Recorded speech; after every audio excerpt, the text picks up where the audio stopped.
Ni karibu cyane mu kiganiro cy'uyu munsi muri kumwe nanjye Natasha Kiza nizera yuko muri kugira ibihe byiza cyane aho muherereye hose. Uyu munsi rero ntibisanzwe reka mbanze nsuhuza umuntu witwa Ibrahim uherereye Lusaka. Ndagushimiye cyane kuba wasize message nziza cyane kuri channel yacu. Niba nawe ukeneye ko ngusuhuza wibuke usige izina ryawe aho hasi muri comment. Uyu munsi rero ndashaka kugira ngo mbahereze uburyo ushobora kwegera umukobwa umusaba urukundo yaba ari kure yawe cyangwa se muri kumwe vis-a-vis. So ndaguhereza text message enye ushobora gukoresha zishobora gutuma uyu mukobwa yifungura kandi akwemerera urukundo byihuse, ndetse ndaguhereza technique enye zindi wakoresha muri kumwe amaso ku yandi kugira ngo umufatishe. Intego nimwe kugira ngo ufatishe umukobwa nuko umukora ku marangamutima ye. So izi message cyangwa se kumuganiriza niyo target muri make tugiye gukoresha kugira ngo intego yawe uyigereho. Ikintu cya mbere wafokasingaho cyane nukuba direct mu gihe uri kuganiriza uyu mukobwa, mbese nta guca hirya no hino, nukuba open muri make ukamubwira ikiri ku mutima wawe. Ikindi ntiwishushanye. Nshuti yanjye, ibanga nshaka kukubwira ahangaha, iyo uri open kandi ukaba direct kandi ntiwishushanye imbere y'umukobwa, ni ibintu biguhesha amahirwe menshi cyane kwegukana umutima we. Dore message ushobora kohereza ikagufasha cyane kandi gutuma muri makeya ubona yes muri iryo joro cyangwa se kuri uwo munsi. Wamubwira uti hi Liza, ndakwishimira cyane, nifuza ko wanyemerera tukaganira birambuye. Ese wanyemerera?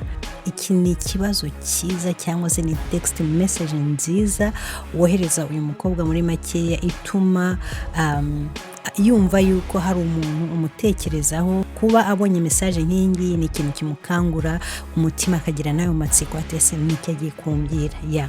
So icyo rero ni ikintu cyiza cyane nagushishikariza gukora niba ufite umukobwa muri makeya wakunze kandi wifuza kugira ngo mukomezanye muri uru rugendo. Message ya kabiri ahangaha irashaka kugira ngo yibande cyane uburyo ushobora kuba uzi uyu muntu, n'ikindi uburyo uzi uburyo abana n'abandi bantu hanze. Message ahangaha ya kabiri iramwereka yuko muri makeya uzi uyu mukobwa cyane kandi wishimira uburyo abana n'abantu, uburyo afite, uburyo yarezwe bikunyura cyane. Uhagira uti nkunda uburyo ubana n'abandi bantu n'uburyo wiyitaho, wampa amahirwe yo kukumenya birambuye, mugabo twavamo couple nziza cyangwa se abagenzi beza. What do you think? Iyi text message iramwereka yuko ushima imyifatire kandi ari mature cyane. Nta mukobwa utanyurwa no kumva yuko wabonye yuko afite imico myiza, wabonye yuko ari mature, wabonye yuko abereye kuba umwari w'urugo. Ni ikintu muri makeya bishimira cyane. Message ya gatatu ahangaha, injirana confidence kandi uze ufite ikintu cy'ikinyabupfura. Buri mukobwa wese ndabarahiye iyo abona yuko umujeho muri make ufite confidence, uburyo wamwegereye, uburyo uhagaze, uburyo witwaye, uburyo wambaye, uburyo uhumura, uburyo umuvugisha, uburyo ugaragara hanze uganira n'abandi bantu, ndakurahiye icyo wamusaba icyo ari cyo cyose ntashobora kukwangira, kubera yuko azi uwo uri wo, azi agaciro kawe, azi uburyo witwararika muri community. Ni ikintu muri makeya gitanga amanota meza cyane. Wamwohereza message yuzuyemo confidence kandi imwereka yuko muri makeya utari desespere. Wamubwira uti ndanezerwa every moment we talk, numva aho tugeze ari heza cyane, wumva twakomezanya uru rugendo.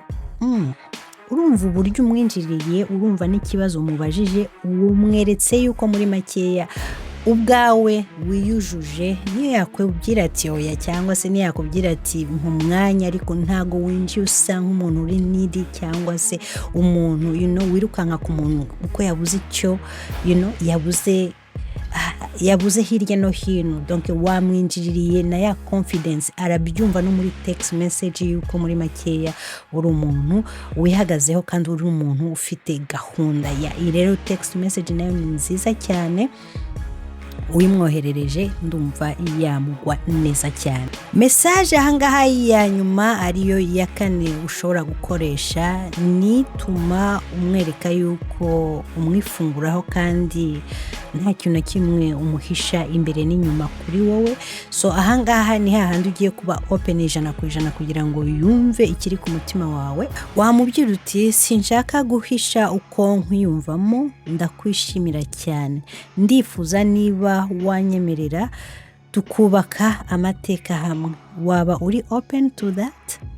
Urumva iyi nayo ni text message iryoshye cyane mu gihe wimwandikiye muri makeya nta kintu umuhisha, aha urabyeruye umubyeyi uko umukunda 100%.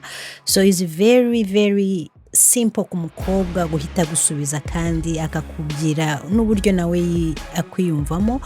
Niba ibintu bimurimo muri makeya urarara ubonye igisubizo. So izi text message rero uko ari enye ntekereza yuko zaguhesha amahirwe menshi cyane yo kwegukana umukobwa wishimiye cyangwa se wabonye kandi wifuza yuko muri makeya mwakomezanya urugendo.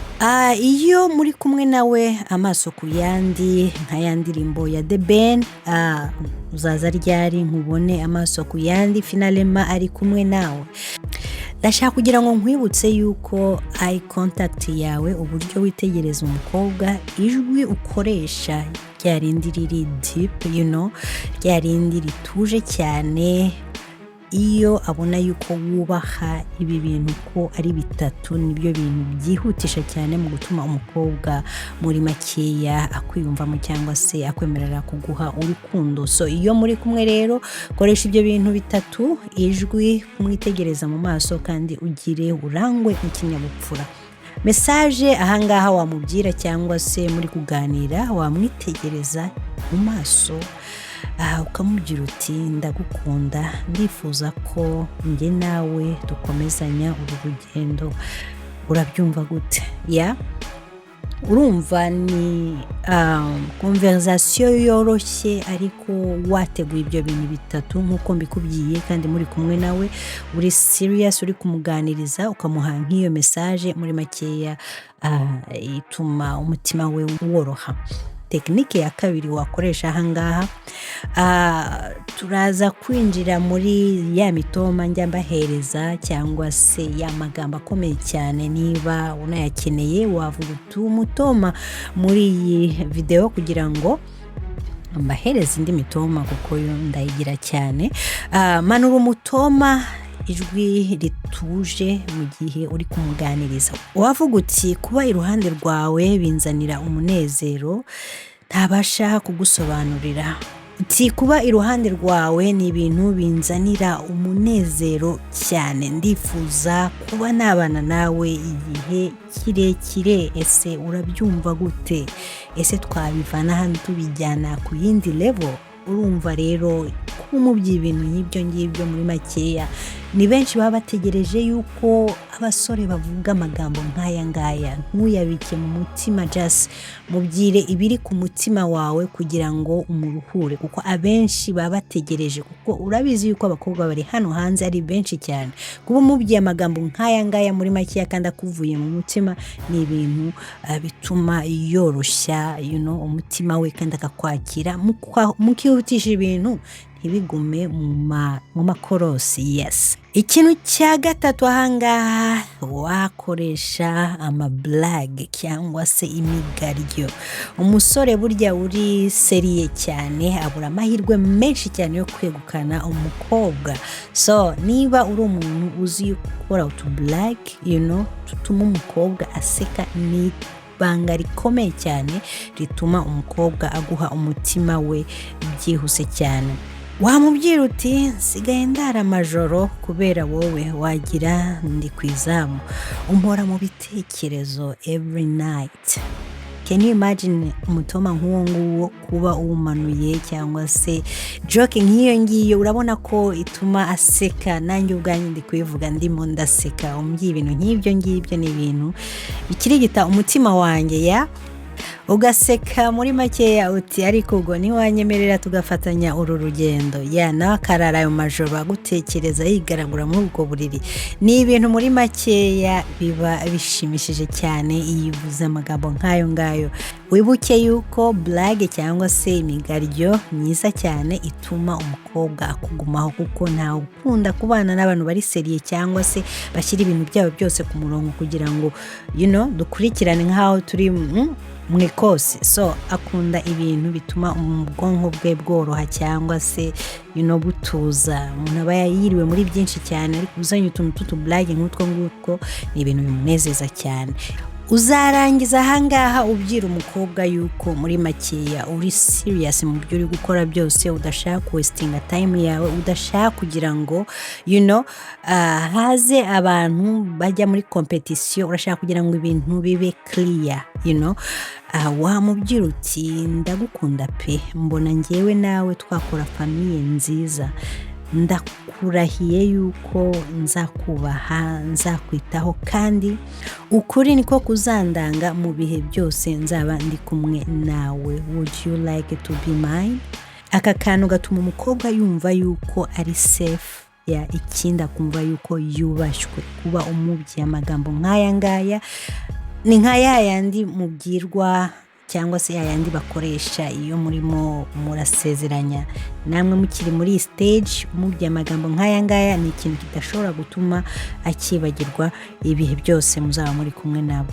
Ngubwo uburyo bworoshye umusabamo urukundo. Ni ubuhe buryo uraza gukoresha? Sigira comment aho hasi. I can't wait gusoma ibyo muba mwansigiye. Ndabikunda cyane kandi mubona yuko mbasubiza iyo usize comment nziza ku kanya mpita ngusubiza. Biraza kunshimisha cyane kumva amahitamo uraza gukoresha. Ese waba ukundana uri hafi ye cyangwa se waba ukundana ari kure yawe? So umbwire tekinike ki uraza gukoresha, tekinike ya mbere cyangwa se tekinike ya kabiri. Alright, wibuke ukore share na like kugira ngo iyi video ifashe na wa musore wundi uri aho hanze ukeneye kwegukana umukobwa w'inzozi ze. Turi kumwe rero, Imana ibakomeze cyane aho muri hose. Naho utaha, ciao, bye bye.